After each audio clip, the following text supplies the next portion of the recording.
আসসালামু আলাইকুম, সবাইকে আমন্ত্রণ জানাচ্ছি নতুন আরেকটি রেসিপি দেখার জন্য। আজকে আমি স্বাস্থ্যকর উপায়ে খুব সহজভাবে কাঁচা আমের জেলি তৈরি করে দেখাবো।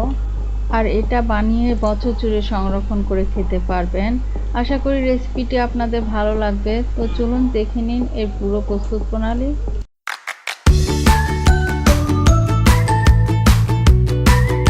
আমের জেলি বানানোর জন্য আমি 4টা কাঁচা আম নিয়েছি।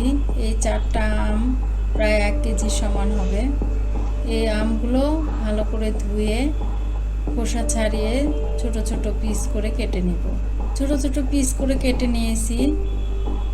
আর আমি আটিগুলোও নিয়েছি। আমি যেহেতু এটা ছেঁকে নিব এজন্য আটিগুলো নিয়েছি। এখন প্রথমে আমি আমগুলো সিদ্ধ করে নেব। আমগুলো একটা হাঁড়িতে নিয়েছি। এখন সিদ্ধর জন্য এর মধ্যে দিয়ে দিচ্ছি 3 কাপ পানি। ঢেকে দিব। মিডিয়াম আঁচে আমগুলো সিদ্ধ করে নেব।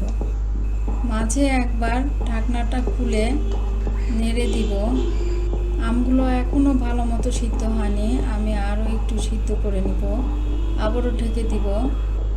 আমগুলো এখন সিদ্ধ হয়ে গিয়েছে।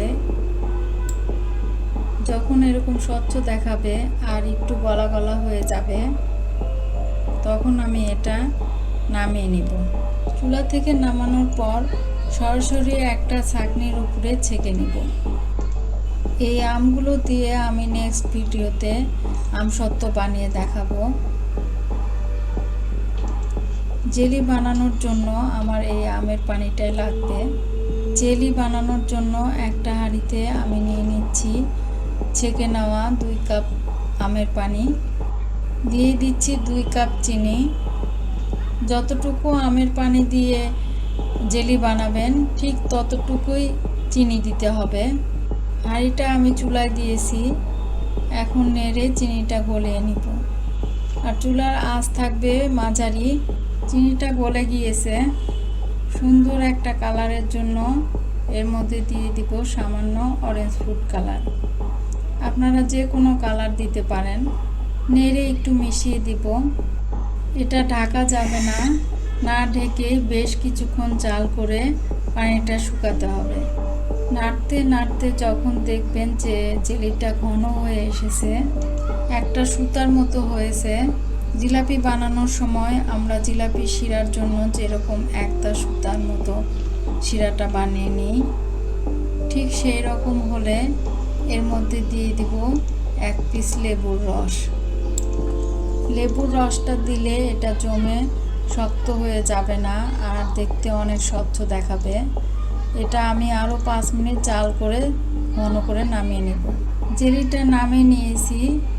আর এটাতে এখন কোনো ফেনা ফেনা আর দেখা যাচ্ছে না। এটা নাড়তে নাড়তে ফেনাগুলো সব সরে যায়। আর এটা ঠিকমতো হয়েছে কিনা আমি আপনাদের দেখিয়ে দিব। এই মেজারমেন্ট কাপের 1 কাপ হলে বুঝবেন যে জেলিটা হয়ে গেছে একদম পারফেক্ট। আমি এর আগে একবার ঢেলে দেখেছিলাম, হয়নি, এজন্য আমি আরও একটু জাল করে নিয়েছি। আমি এই যে 1 কাপ ঢেলে নিয়েছি আর এখানে 1 টেবিল চামচের মতো আছে। এখন একটা পরিষ্কার কাঁচের জারে আমি ঢেলে নিচ্ছি। আমার একটা জারে সবগুলো ধরেনি, এই জন্য আমি আর একটার মধ্যে ঢেলে নিলাম। এখন এগুলো জমানোর জন্য রেখে দিতে হবে।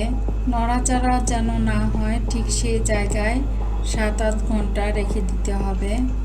7-8 ঘন্টা পর দেখুন কেমন হয়েছে জেলিটা। আমি উল্টো করে ধরছি, তাও পড়ে যাচ্ছে না। একদম পারফেক্ট হয়েছে। আর যদি কোনো কারণে আপনাদের জেলিটা না জমে তাহলে ফ্রিজে নর্মাল চেম্বারে রেখে দিবেন, 3-4 ঘন্টা জমে যাবে।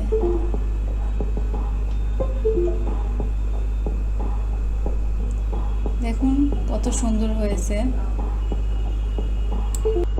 আমি একটা ব্রেডে মাখিয়ে দেখাচ্ছি জেলিটা কেমন হয়েছে। আমার বাচ্চারা বাটার আর জেলি একসাথে ব্রেডে মাখিয়ে খেতে ভালোবাসে, তাই আমি মাখিয়ে নিচ্ছি। আপনারাও এভাবে মাখিয়ে খেতে পারেন, খেতে বেশ মজা লাগে। আমের জেলিটি তো খেতে খুবই মজা হয়েছে। আপনারা বানিয়ে খাবেন আর আমাকে কমেন্ট করে জানাবেন কেমন হয়েছে। আজ এই পর্যন্তই। ইনশাল্লাহ আগামীতে হাজির হব নতুন কোনো রেসিপি নিয়ে। আল্লাহ হাফেজ।